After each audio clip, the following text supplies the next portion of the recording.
Welcome, weary traveler of history.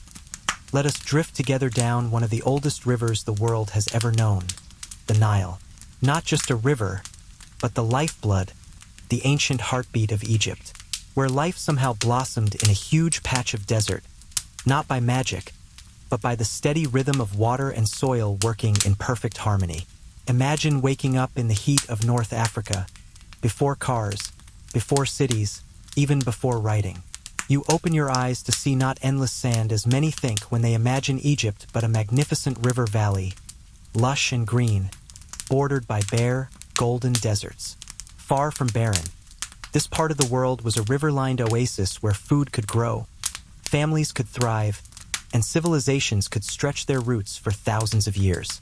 This green ribbon through the desert was called by its people Kemet, which roughly translates to the Black Land. That name wasn't talking about the color of the sky or some mysterious darkness, but about the color of the soil.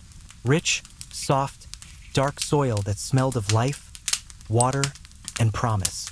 Everything else beyond that fertile strip was known as Deshret. The Red Land, a wide, searing desert that offered very little growing anything except perhaps a bit of shade and a lot of sand in your sandals. Now we call the Nile the longest river in the world, but to the farmers who lived alongside it, it was simply life itself. Water, food, work, hardship, celebration, rest all tied to its yearly rhythms. Just as the seasons of spring, summer, autumn, and winter guide us today, the Nile's annual cycle watched over ancient Egyptian farmers, guiding each year from beginning to end. Water wave, the three great seasons of the Nile. Have you ever noticed how life seems to pulse with the rhythm of seasons? Winter makes us slow down. Spring makes us buzz with energy. For ancient Egyptian farmers, life ticked with the inflow and outflow of the Nile itself. They didn't have snowy winters or rainy summers like in some places. Instead, they had three big chapters of the year, each tied directly to the water. The Egyptians called these seasons, the flooding season, Paret, the growing season, Shimu, the harvest season. Each one was about 120 days long, making a complete cycle of roughly 360 days. A calendar that didn't quite match ours, but was perfect for their land and life. Water wave Ake, the flooding season, when the land became a lake. There were months of the year when farmers couldn't plant anything, because the fields were underwater. Sounds like a terrible gardening plan, right? But actually, that flooding was the best thing that could happen to the soil. You see, every year the Nile rose and spilled over its banks, driven by heavy monsoon rains far upstream in Africa. The river waters crept out, covering the fields, villages, and everything in between for weeks at a time. Don't imagine tiny puddles, we're talking about water so wide that simple flat land dipped into a great temporary lake.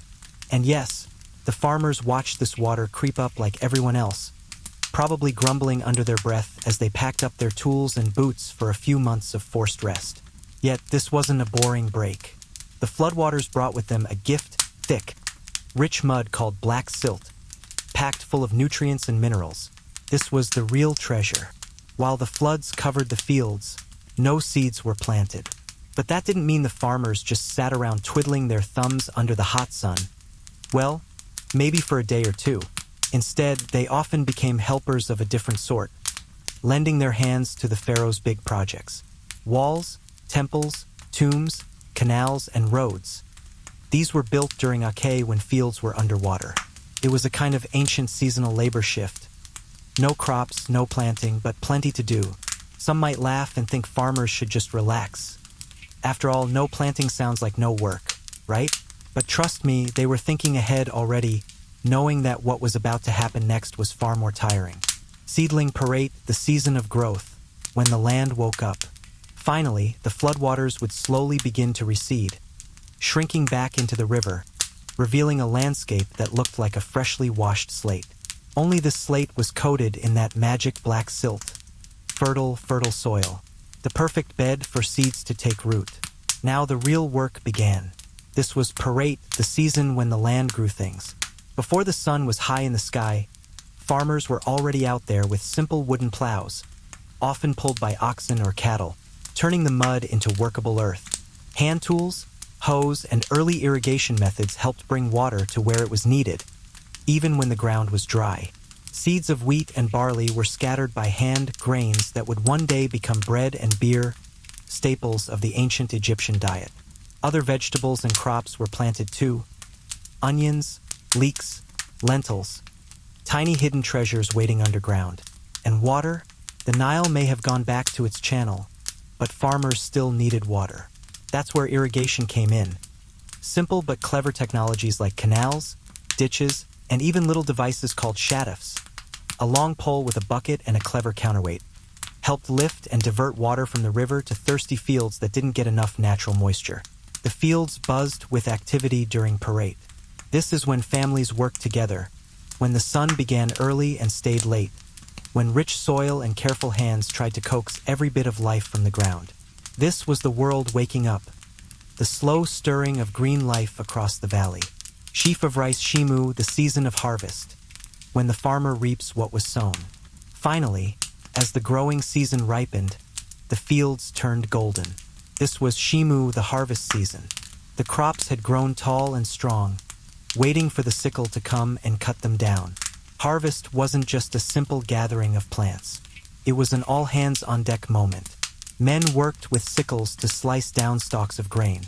Women and children followed behind, gathering and organizing the bundles. There was the feel of crisp-cut straw underfoot, of sweat and laughter, of relief and rest when the baskets were full. All the grain had to be collected before the next flood cycle. Otherwise, the river would rise again and ruin everything. But when it was gathered, threshed, winnowed, and stored, oh, the feeling of satisfaction that must have brought. National Park, the gift that kept giving, fertility and the backbone of society. So let's connect the dots. Without the Nile, there would be no black soil. Without the black soil, no crops. Without crops, no bread, no beer, no food, and no ancient Egyptian empire.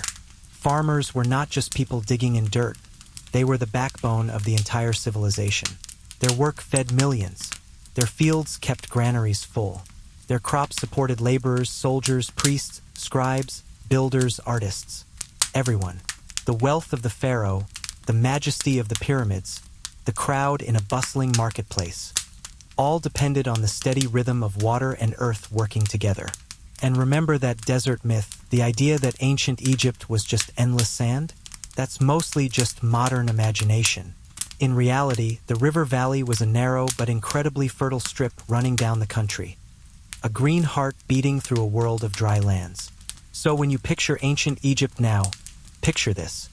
Fields of dark earth glowing under the sun, workers bent over seeds and plows, children chasing each other between rows of barley, oxen pulling tools, and the Nile gleaming beside them. This isn't a feast, but it's nourishment, laughter, and a shared moment of rest. Sunrise afternoon, back to the fields. After eating, there's no easier task waiting. Shenty heads back out, though now the sun is blazing. Shadows are smaller, sweat is heavier on the brow. But the work doesn't stop. Backhand index pointing right, watering canals need checking. Backhand index pointing right, young plants need tending. Backhand index pointing right, weeds still want to steal water. It's rhythm and routine repetition that seems endless, but is part of a cycle older than most empires. As the sun climbs high, brighter and warmer, our farmer Shenty doesn't actually melt, but he might feel like it. His skin warms, sweat drips down his brow, and every task feels a bit heavier under that bright Egyptian sun. This is where the day really starts to test his endurance and his patience. Shenty doesn't stop. Why? Because a field doesn't water itself, and crops certainly don't grow from shade alone. Even now, there's still irrigation to manage, using that clever little tool called the shaduf. Who came up with that thing? Imagine a giant wooden seesaw with a bucket on one end and a not so heavy but heavy enough object on the other. The farmer uses the counterweight to lift water from the canal or river into the field channels without breaking every muscle in his arms. It's simple, effective, and sort of genius in a low-tech, people of 5000 BC kind of way. It might look like a lazy afternoon game of water fetch, but trust me, every bucket counts. Fields that aren't close enough for easy flooding still need their share of hydration. Shenty and his neighbors work together, taking turns with the shadufs and hauling water in buckets to irrigate patches that need moisture. This isn't leisurely by any means. Bending, lifting, towing, but it's constant, rhythmic, almost meditative in its repetition. Birds will swoop in, cheeky little things eyeing seeds and sprouts. So Shenty grabs a hoe and begins again, this time pulling weeds and loosening soil to help water reach deeper where it's needed most. Hoes are around everywhere. Simple wooden handles with a sharpened edge for breaking up clods of earth, fashioning rows, and waging war on stubborn weeds that don't get the memo about who's supposed to live in the field. And throughout all of this, there's always the distant hum of Nile life around him. Birds, distant hippos or crocs in the water maybe, and the steady breath of the wind across the valley. Bread break time shade, bread, beer, and simple joys. Eventually, the heat becomes too much. Believe me, it's not just today's modern sunblock. It's the Nile midday sun. Unmistakable. That's when Shenty calls a pause in the day's labor, and everyone looks around for the best tree or cloth shade they can find. It's time for the midday meal. This meal is humble, but packed with the essentials that have kept farmers healthy for generations. The staples are, unsurprisingly, bread and beer, the cornerstones of ancient Egyptian food. Farmers relied on wheat and barley, which they ground into flour and used to make crusty bread that is everywhere in their diet. In fact, bread was so important to Egyptian life that it was sometimes referred to as life itself, and was a symbol of nourishment and stability. So take a moment to imagine this scene. A loaf of dark, dense bread, perhaps a flatbread baked earlier by someone back in the village. The simple, hearty, and filling. A clay cup of beer, not bubbly like our modern drinks, but a thick, barley-based brew that quenches thirst and adds calories. 2. Think something like barley juice that gets you feeling relaxed and filled with warmth. A handful of onions or leeks, perhaps nibbled between bites. Sharp, pungent, and refreshingly crisp. Maybe a bit of fish from the Nile, dried or fresh when available. Generally not a luxury, but a nice protein addition when times are good. Legumes, like lentils and beans, scattered here and there as extra flavor and nutrition. And the funniest part? There's no elaborate cutlery. Hands, bread, and beer, and the simple satisfaction of a pause in labor. As Shenty munches on bread and sips his barley drink, he might roll his eyes at a neighbor's joke about trying to plant seeds without sunshine first. But truly, these moments under the shade were restful, communal, and necessary. Life wasn't luxurious, no golden platters here, but it was nourishing and real. Heat of the afternoon work continues. After breathing in that sweet shade air and feeling a bit more energized, Shenty and the gang rise again. The sun isn't going anywhere, and neither are the tasks at hand. There's more irrigation to check, fields to walk and inspect, weeds that keep stubbornly growing back like guests who never received an eviction notice. This is also when Shenty might check that the young seedlings are doing okay, gently using his hoe or hands to make sure they're standing tall and drinking water well. A farmer's eye is trained, not just on the plants, but on clouds, the wind, and the sunlight. Too much water in one spot can drown roots. Too little in another can dry them up. It's all a very careful balance, like managing a sharecrop of hope and soil. Irrigation channels are cleared, water is diverted through canals and small ditches, and the shadufs get another workout. Left, right, lift, tilt, pour. It's not glamorous. It's rhythmic and exhausting, but it's what keeps the life going in that striking green ribbon beside the endless brown desert. Sometimes Shenty watches a heron or crane beside a canal, head bobbing at the chance of a fish snack. He might joke about the bird having it easy, but deep down he knows it's just nature doing its thing. There's humility in his laugh. Life isn't easy, but it's beautiful. Hammer and wrench tools and motion, endless loops. Let's take a little moment to appreciate those tools again, not as static objects, but as lifelong companions on Shenty's daily rhythm. They don't have names, at least not recorded as people, but to Shenty they probably had character. The plow, sturdy, wooden, sometimes pulled by oxen, carving open the soil like grand lines on a dance floor ready for action. The hoe, the everyday hero, turning soil, gathering weeds, smoothing out rows. A stick of purpose. The sickle, when harvest finally comes, it's the closest thing to celebration. a curved blade that lets Shenty cut grain like a scythe through a golden sea. The Shaduf, that quirky seesaw walkie water maker that somehow always gets the job done, even if it looks like a seesaw built by river engineers. Time and again, mossy old historians have pointed out something important. These tools were simple but brilliantly effective. They didn't need metal engines or batteries, just good old human strength and natural ingenuity. And they did the job, feeding whole civilizations for thousands of years.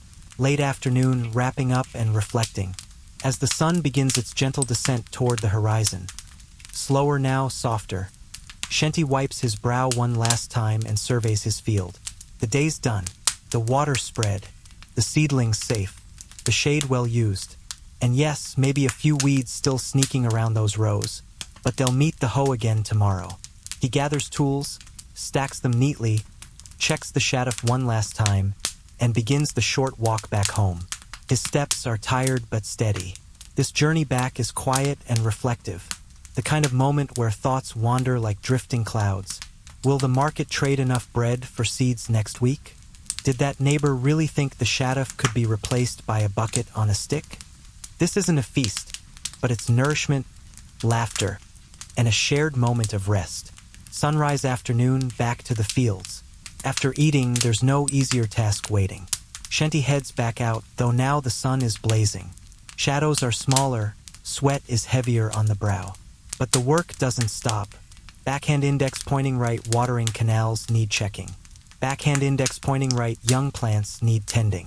Backhand index pointing right, weeds still want to steal water. It's rhythm and routine repetition that seems endless, but is part of a cycle older than most empires. As the sun climbs high, brighter and warmer, our farmer Shenty doesn't actually melt, but he might feel like it. His skin warms, sweat drips down his brow, and every task feels a bit heavier under that bright Egyptian sun. This is where the day really starts to test his endurance and his patience. Shenty doesn't stop. Why? Because a field doesn't water itself, and crops certainly don't grow from shade alone. Even now, there's still irrigation to manage, using that clever little tool called the Shaduf. Who came up with that thing? Imagine a giant wooden seesaw with a bucket on one end and a not so heavy but heavy enough object on the other. The farmer uses the counterweight to lift water from the canal or river into the field channels without breaking every muscle in his arms. It's simple, effective, and sort of genius in a low-tech, people of 5000 BC kind of way. It might look like a lazy afternoon game of water fetch, but trust me, every bucket counts. Fields that aren't close enough for easy flooding still need their share of hydration.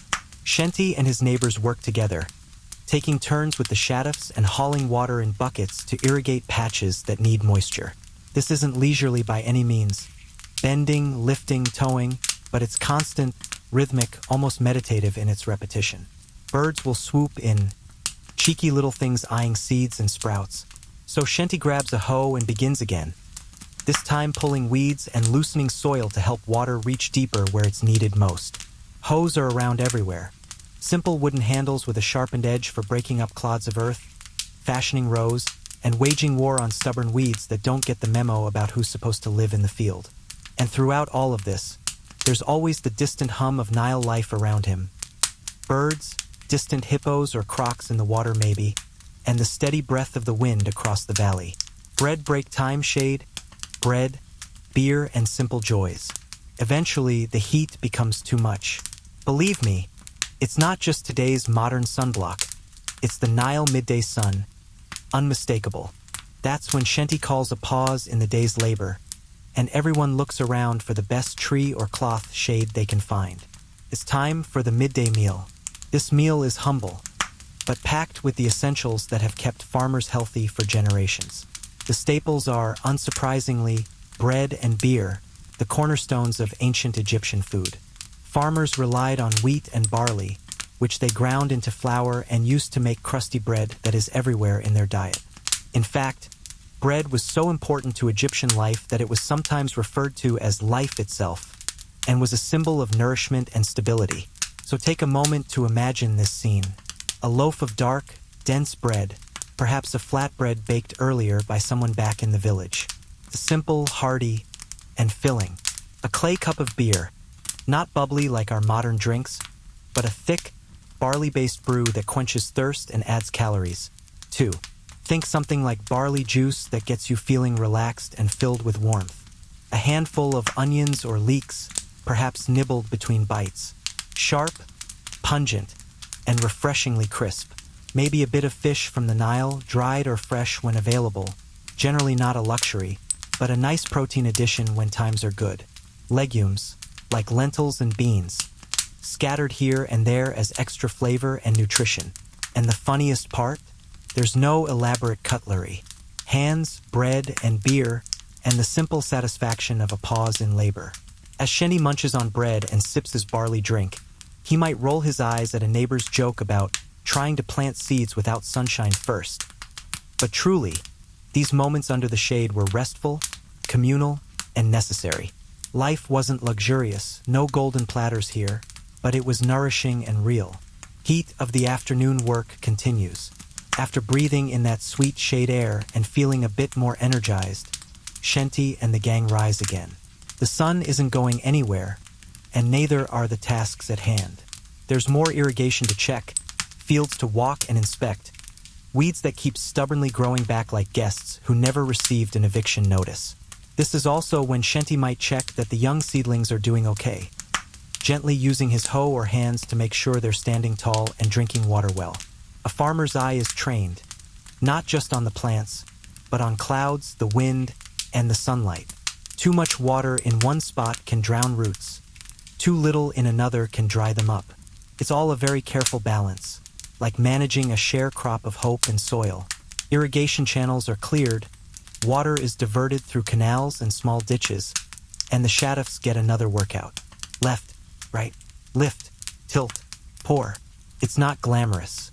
It's rhythmic and exhausting, but it's what keeps the life going in that striking green ribbon beside the endless brown desert. Sometimes Shenty watches a heron or crane beside a canal, head bobbing at the chance of a fish snack. He might joke about the bird having it easy, but deep down he knows it's just nature doing its thing. There's humility in his laugh. Life isn't easy, but it's beautiful. Hammer and wrench tools and motion, endless loops. Let's take a little moment to appreciate those tools again, not as static objects, but as lifelong companions on Shenty's daily rhythm. They don't have names, at least not recorded as people, but to Shenty they probably had character. The plow, sturdy, wooden, sometimes pulled by oxen, carving open the soil like grand lines on a dance floor ready for action. The hoe, the everyday hero, turning soil, gathering weeds, smoothing out rows. A stick of purpose. The sickle, when harvest finally comes, it's the closest thing to celebration. A curved blade that lets Shenty cut grain like a scythe through a golden sea.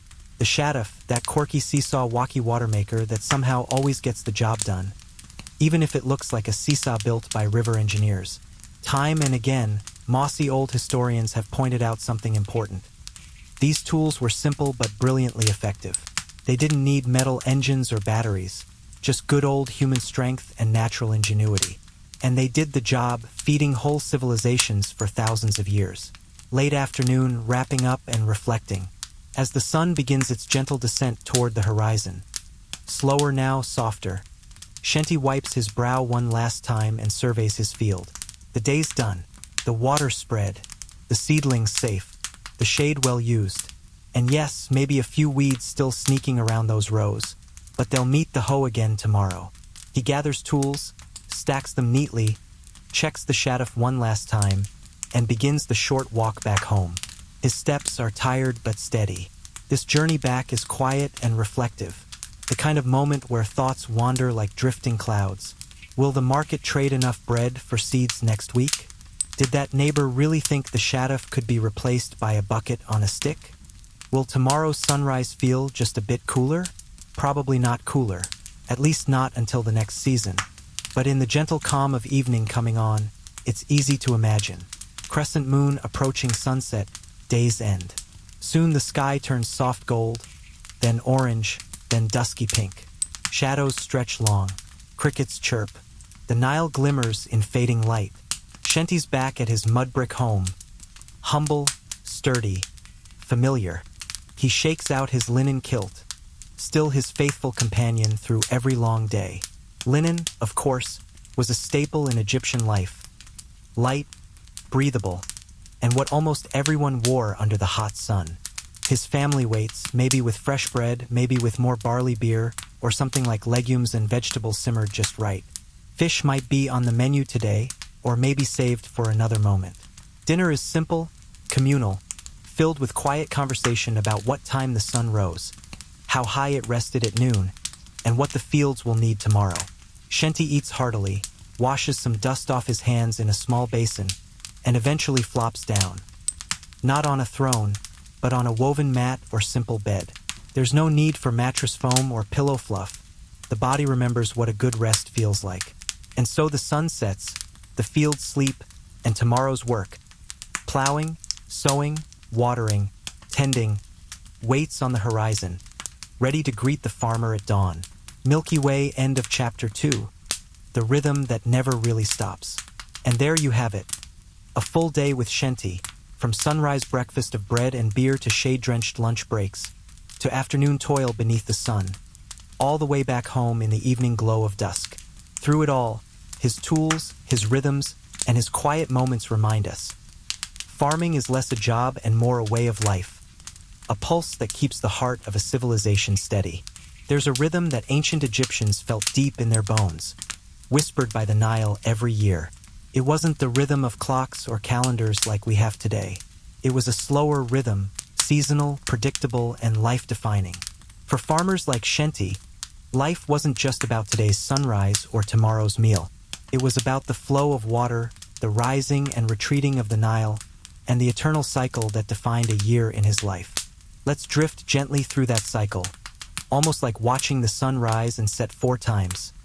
Across Ake, Parait, and Shimu.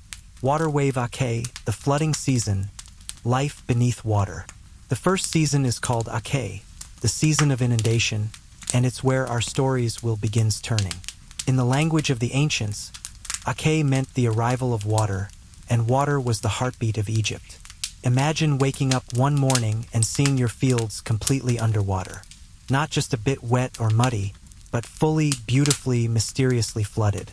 Black, fertile silt is everywhere as the Nile spills over its banks, like a cosmic gardener giving the land a deep, nourishing bath. The soil that will feed a whole country is being refreshed, not by rain, but by the river's annual embrace. But here's the tricky part. While the floods bring nourishment, they also pause farming. There's no plowing, no sowing, no tending plants yet. The land is just too wet. So what does a farmer like Shenty do during Ake? Well, this is where ancient life gets pretty interesting. With fields underwater and crops yet to be planted, Shenty doesn't turn into a professional lounger under a shady palm tree. No, the Nile taught the Egyptians that even rest must be intentional and meaningful. When farming takes a break, other tasks start. Canals need repairing, dikes need rebuilding, irrigation systems must be readied for the next season. These chores were far from easy, but they kept farmers busy, useful, and part of something bigger than themselves. Even more than repairs, sometimes state projects called. In those days, when fields were flooded and unworkable for months, officials could marshal the extra manpower into big tasks. Temple construction, road building, monumental tombs, even pyramids. It was like being part of a seasonal workforce. One where your effort fed not just your own family but the spirit and pride of an entire nation. Shenty might grumble a bit, and maybe the mud would squish between his sandals, but this time of year had a certain rhythm of its own.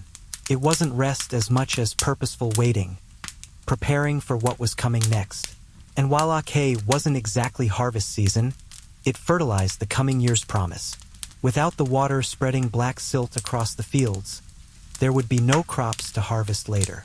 The whole year, every loaf of bread and cup of barley beer, all depended on this great watery pause. Seedling Parait, the growing season, fields awaken and work begins. As suddenly as the floods rose, they fade back into the river's deep channel. The fields, once submerged, now glisten in the rising sunlight, spreading out like a fresh-washed canvas of rich dark soil. This is Parait, the season of growth, when the real work begins again. Parait was the busiest time in the farmer's annual cycle. It wasn't just a few chores, it was a sustained, full body, heart and soul kind of work. The water retreats, but the work rushes in like bees to honey. First up, plowing and sowing. The freshly flooded soil, now dry enough to till, is turned over with wooden plows. Often, strong oxen or donkeys helped pull these plows deep through the rich earth. With each pass, the soil loosened, ready to cradle seeds that would one day grow into life-giving crops. But Shenty wasn't alone in the fields. Entire families and villages teamed up to make this season a success. Women and children scattered grain carefully across the furrows. They planted emmer wheat and barley, basics for bread and beer, and sometimes flax for linen fabric.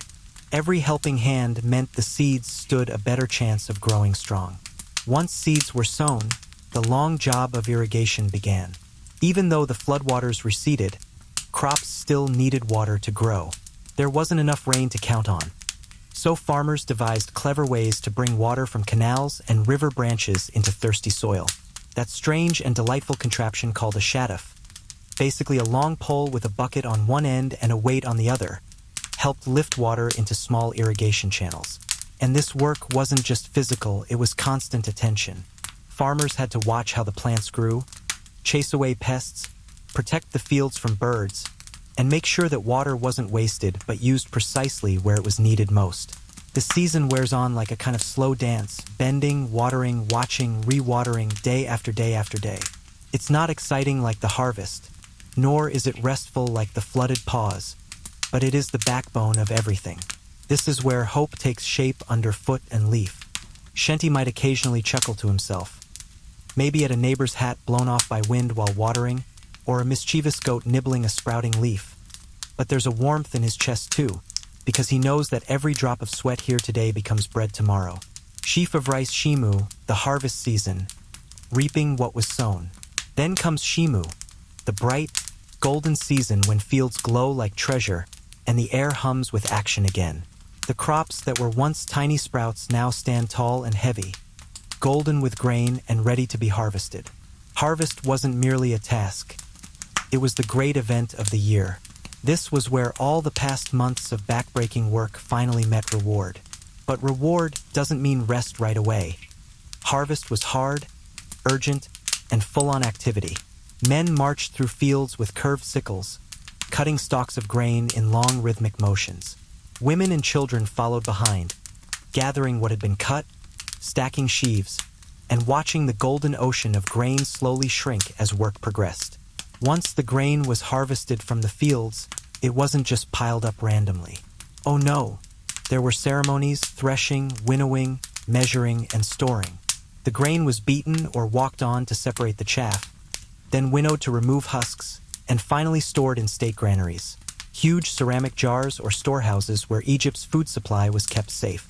This was a season of accountability and responsibility, not just physical labor. Officials would measure yields and record them because grain wasn't just food, it was tax. The state needed grain to feed workers, support trade, and make Egypt's economy run smoothly. Farmers like Shenty didn't just feed their families, they kept the whole civilization fed. All the while, families worked together. Some threshed grain, others carried it. Children often helped collect stray ears of wheat and barley that might otherwise be lost. Canals and ditches were checked again, making sure fields stayed healthy for the next cycle. And despite the heat and heavy labor, there was also joy mixed in. Shimu wasn't just work, it was celebration too, because harvest meant food for the year, friends gathered to help, and the satisfaction of seeing months of dedication pay off. Some festivals and feasts marked the occasion, giving thanks to the gods and to the land itself for its bounty.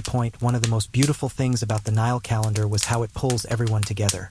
Not as isolated individuals, but as a community moving through life as a collective.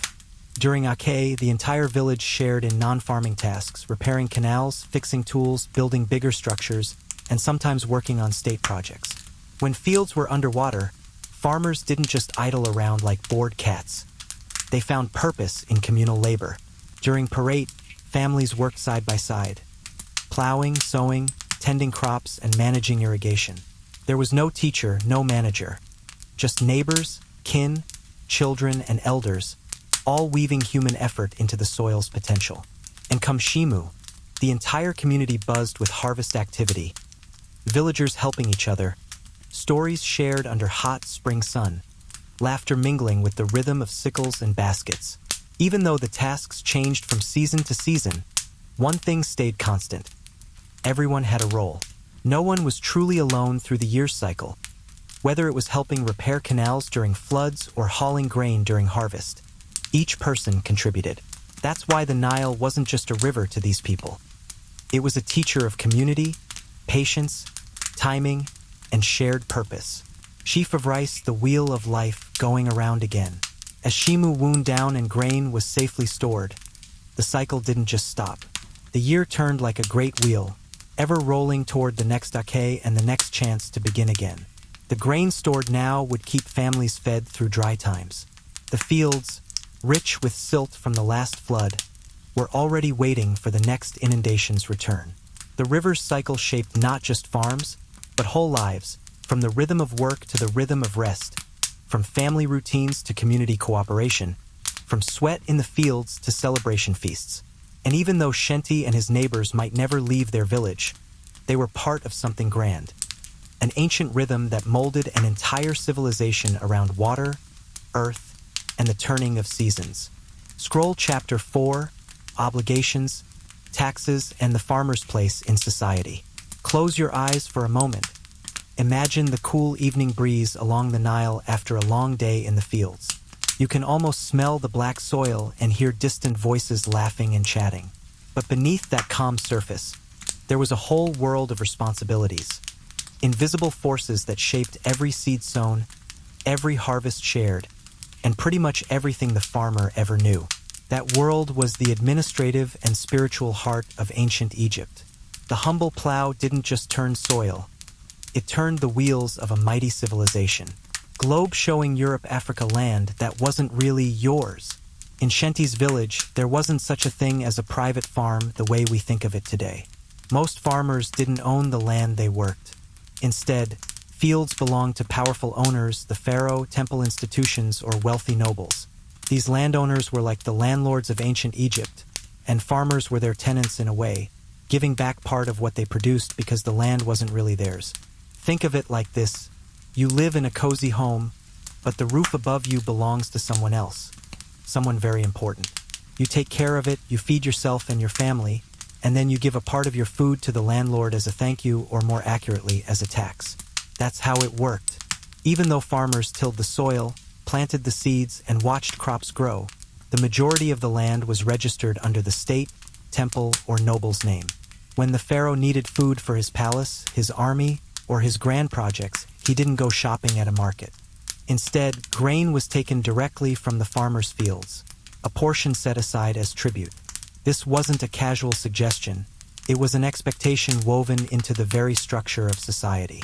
Farmers and peasants were vital, but they didn't usually get to enjoy the fruits of their hard work the way we'd hope.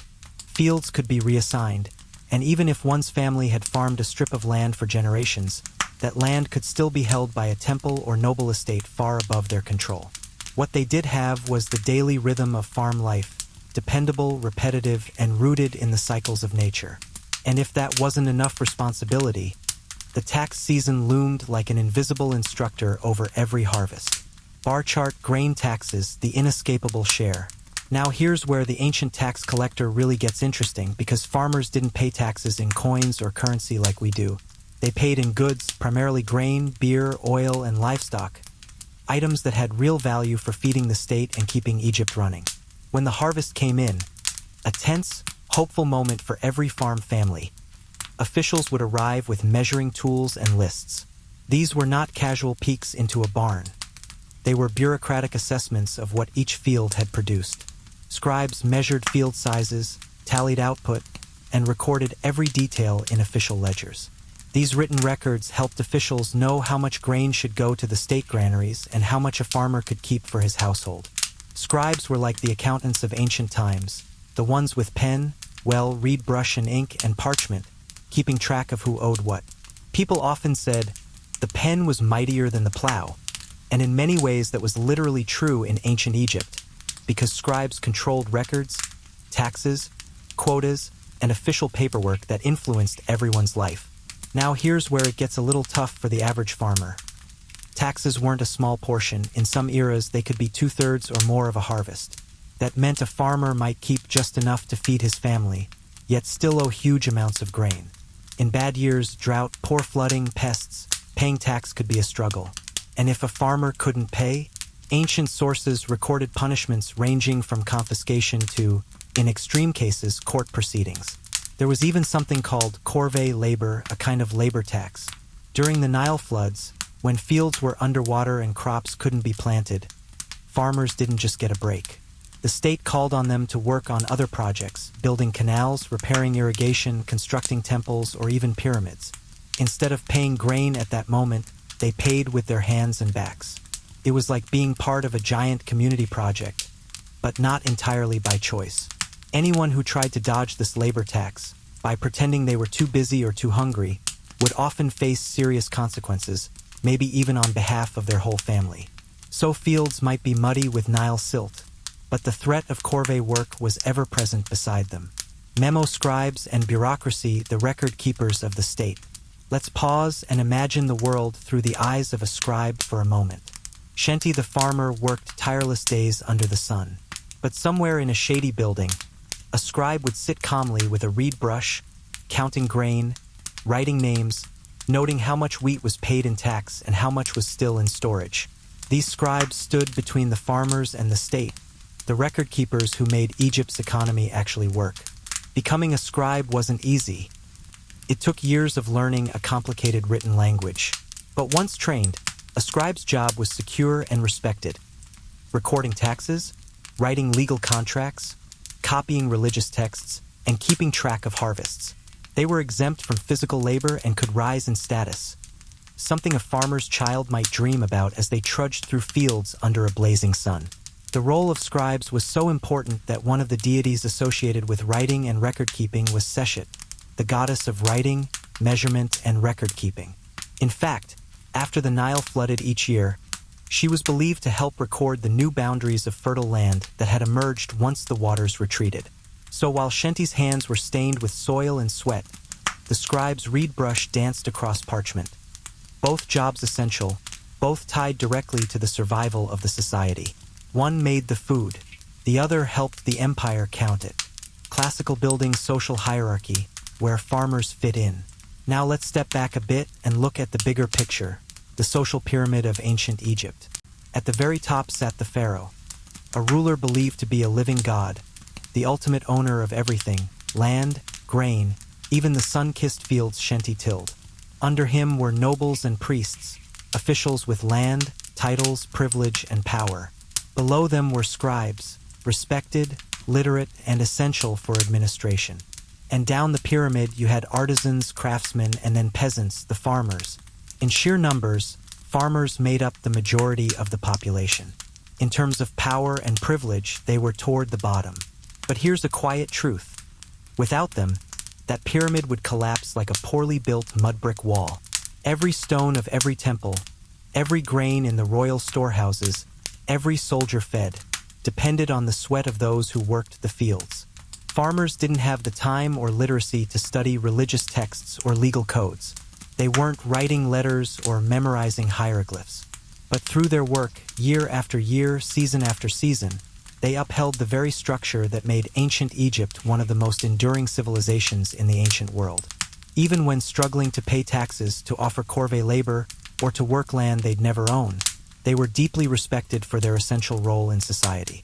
Ancient Egyptians understood the interdependence of all classes, the high and the low, because everyone's survival relied on the Nile and those who farmed its gifts. Sheaf of rice religion, the spiritual soil of farming.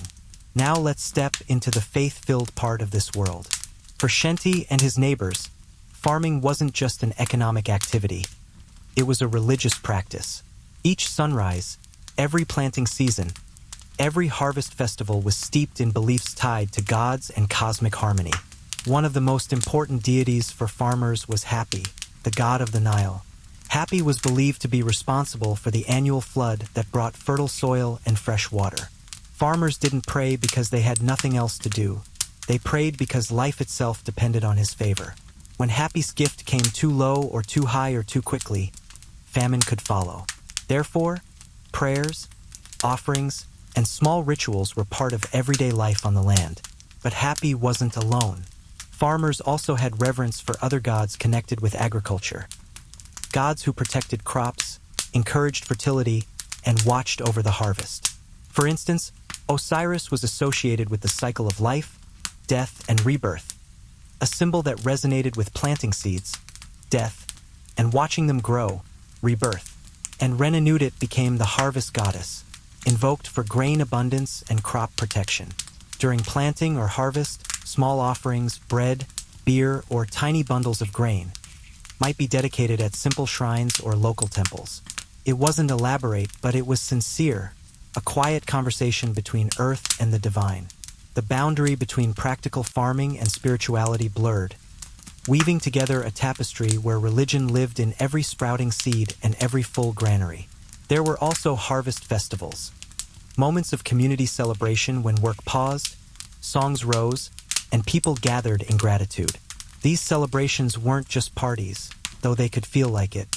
They expressed a fundamental ancient Egyptian belief that life and the world were ordered by Ma'at, harmony, balance, and cosmic order itself. Ensuring a good harvest wasn't just practical, it was religiously vital. Crescent Moon conclusion, more than just dirt and grain. And so we arrive at the end of our chapter, not just of a story, but of an ancient world where farmers lived as the quiet heartbeat of society. Shenty didn't own much. Not the land he worked, not the grain he harvested, not even the tools he used. But what he did own was essential. His labor, his faith in the Nile and its gods, and his place within a complex society that ran because of him. His crops fed kings and peasants alike. His grain kept granaries full, and his annual toil wove him into the tapestry of a civilization that lasted thousands of years. The fields he worked, regulated by scribes, controlled by nobles, taxed by the state, blessed by gods, weren't just land. They were life, belief, culture, and history, seed by seed. And now, as the Nile's waters whisper in the background and the day gently fades to night, rest yourself with that thought. There's a quiet magic that fills an Egyptian sunset, the kind that makes time feel soft and slow. The sun dips low over the Nile, painting sky and water with shades of gold and rose. The river murmurs its ancient lullaby, and the fields that once fed an empire seem to whisper stories into the breeze. Tonight, we're going to listen to those whispers, because the legacy of ancient Egyptian farming, humble, repetitive, rooted in soil and season, isn't just history. It's a living rhythm, echoing through millennia, shaping lives, landscapes, and even how we think about farming today. Close your eyes if you like, and let's drift along this calm, reflective journey together, beginning with the most important question of all. What did all that hard work really mean? Sheaf of rice farming, the heartbeat of a civilization. Long before monumental pyramids and golden crowns, ancient Egypt was first a farming society, born beside the life-giving waters of the Nile River. Agriculture wasn't just something farmers did.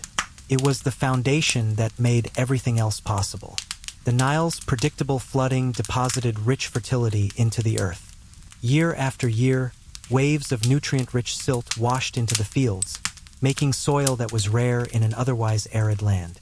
Because of this fertile soil, ancient Egyptians could grow abundant food, especially wheat and barley for bread and beer, plus a range of vegetables and fruits that made up a balanced diet. This wasn't a small backyard garden. It was a massive, organized food-producing engine on a scale few ancient lands could match. And it had three deep effects. Bread 1, food security for millions. Thanks to reliable yields year after year, Egyptian fields offered a level of food security that most ancient peoples could only dream of. Reliable harvests meant fewer famines and a more stable life for families and entire communities. Fields full of wheat and barley became the bedrock of daily life. Bread for breakfast, lunch, and dinner. Beer in mugs at midday breaks. A steady food supply meant people weren't constantly fighting hunger, so they could think, plan, build, and live. This stability is a big deal.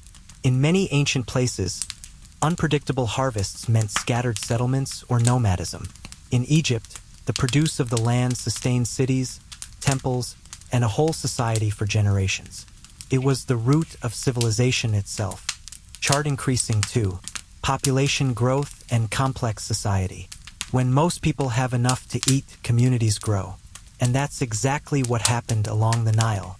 The population of ancient Egypt expanded. Slowly at first, then more rapidly as farming techniques improved and food production became more reliable. With more mouths fed, more children survived to adulthood, families grew, and villages expanded into towns. But this increased population didn't just mean more farmers. It meant specialized skills started to grow too: craftspeople, builders, priests, scribes, engineers, traders. Agriculture funded that growth. Imagine if every person in your town had to spend all day just gathering food. There wouldn't be much time left for writing, building, planning, or creating art. But because farmers could reliably produce more than was needed for survival, people were freed to develop other talents. This led to population growth, urban life, and the incredible achievements ancient Egypt is famous for. Globe showing Europe, Africa 3. Trade and economic reach. Agricultural surplus, more food than the community needed, is something very valuable in any society. Ancient Egyptians didn't just store their surplus. They used it to build trade links.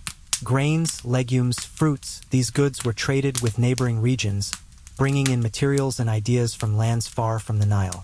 Through exchange, wealth flowed into the economy in ways farming alone never could match. Surplus built stability. Stability built innovation. Innovation shaped a civilization. Brain lessons ancient farming teaches us today. If you look at how ancient Egyptians farmed, practiced water control, and adapted to their environment, it's not just history. It's wisdom, and even in our fast-paced modern lives, those lessons still matter. Here are some key reflections. Water Wave 1. Working with nature instead of against it. The Egyptians didn't try to fight the Nile. They learned its rhythm, how water flows, how the soil responded, how seeds grow in harmony with nature. Their farming aligned with natural cycles instead of trying to suppress or override them. This is something modern sustainable farming constantly teaches. Respect environmental rhythms instead of overwhelming them with technology alone. The ancient basin irrigation systems, where farmers captured floodwaters and let them seep into the soil, echo in modern water management thinking. Use what's available, use it smartly, and don't force unnatural cycles. Seedling 2. Diversity in crops and resilience. Ancient fields didn't just grow wheat. They had barley, legumes, vegetables, fruits, and flax for fiber, which helped strengthen soil health and reduce risks of failure. Today's farmers talk about crop rotation and diversity as a way to beat monoculture risks. Ancient Egyptians were doing that thousands of years ago. Busts in Silhouette 3. Community and shared labor. Farming along the Nile was a community project.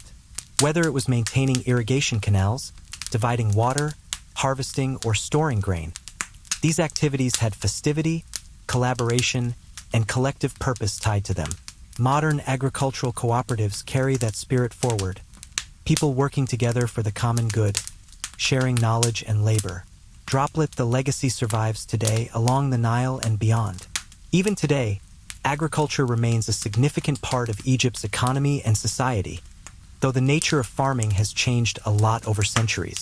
Egypt still produces abundant crops: cotton, rice, wheat, fruits, and vegetables, and continues to depend on agriculture both for food and for export income.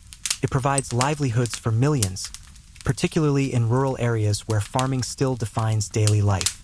Though the ancient reliance on the natural flood cycle has changed, especially after modern developments like the Aswan High Dam, the connection between land, water, and food remains central. The dam itself changed how water flows, stabilizing irrigation but also reducing the replenishing of new soil silt that ancient farmers relied on. This has forced modern farmers to adapt yet again, using technology, water management planning, and innovative cropping strategies to compensate. The echoes of ancient farming still surround the Nile: cultivated fields, irrigation canals, and rich harvests. But now the conversation includes climate change, water scarcity, and modern food demands, reminding us that the lessons of the past still have relevance today. Golden grains sway at dusk, breathing in the fading light. The Nile lazily reflects amber skies. Fields that once fed pharaohs now sustain millions. And in that quiet glow, you can almost hear the past whisper. We tended the earth, we listened to the river, we sowed seeds in hope, and reaped legacy in time. This isn't just soil and grain. It's memory. It's history woven into every sunset. It's the pulse of lives long lived and still remembered. The soft rustling of crops at dusk is the echo of human adaptation, of partnership between land and life, of hope planted in hope's own season. And under that twilight, you realize something simple. The story of humanity isn't just written in stone. It's plowed into fields, harvested in seasons, and whispered by rivers. Let the stars rise over the Nile. Let the breeze carry the scent of grain and dust. Let the memory of ancient farmers, who toiled for centuries in heat and hope, settle soft and quiet into your mind. Their legacy wasn't just wheat and barley. It was survival, adaptation, and shared life. Lessons older than empires, yet still relevant today. From sunrise in the fields to the fading glow of dusk, this story winds down like the gentle river itself, flowing quietly, endlessly onward.